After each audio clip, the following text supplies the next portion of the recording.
بلام است جان رو بمیرم امروز شنبه ماسال بازار هفتگی بیم اره راسته پنیر فروشان که دنیگه مرکز پنیر تالشه باید اره شما را بورم خواهیم پنیر فروشان سلام بلا جان بمیرم سلام عبجه پنیر چنده پنیر فرق کنه کم پنیر چنده ده جور پنیر داره کم پنیر چنده حالا من باورزم پنیر چنده همه تلش بومیه پنیر بومیه حالا من باورزم چنده بیتنم من با همه شمیره ارزان آقا من با همه شاید شمیره ارزان تر بگیرم شما فعلا قیمت نه نبایید بدم من برسنیم قیمت های برسنیم آقا قصر نواجی بازار روا انشاءالله بلا میسه خب بیم مرکز پنیر دی چند جور پنیر داری؟ پنیر دو جور سه جور داریم سه جور میره نام بورگه اون چی الان کرده وی گره؟ سوره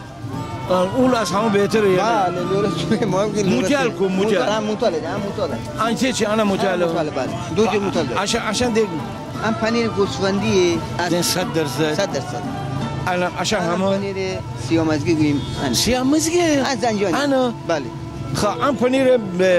تالشی گوسفندی گوسفندی بخور نگاه من بخورم تو بخور تو بخور تعریف کن ای خوردن داره نه نه سوره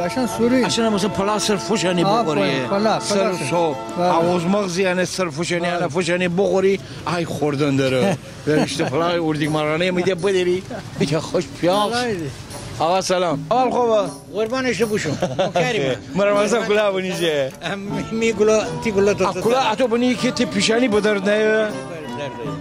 اتو بعد نخورن پیشانی عشان مربو مجاله هم مجاله هم دوغه موتال اوشنن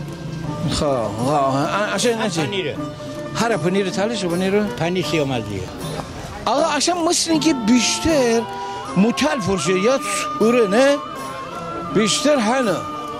الان تو میرو ارزانم فدی یا نه جان ارزان مفت بدیم مفت ابا ببین آقا پیش بمی که مثلا این نفر باید بگویم ما پول نرمه از پنیر مرفده او هزار نفر آقا گیلانی تو با حق دوست ای گیلانی رو آدم عجب گپ زنه پنیر فقط ببین ماسال زیبایی که داره تو یلاقاتی که داره بعد این پنیر رو کردن همه از یلاقات ها بله پایین که نیه همه گوسفندی نه گاوی نه گاوی فقط دوغ و ماست داره درسته گوش کردی؟ خیلی خوب آقا بعد از این چی میگه میخواد برن همین تمام گردشگرانی که خواهن که مصرف بگرن از اون کالاهایی که مثلا اسینه لبنیاتی همه بیداشتی نه بله انا دارم گوی یلاق خاک بغوری بهتره تا گیلان تو فرد بگون کباب بغوری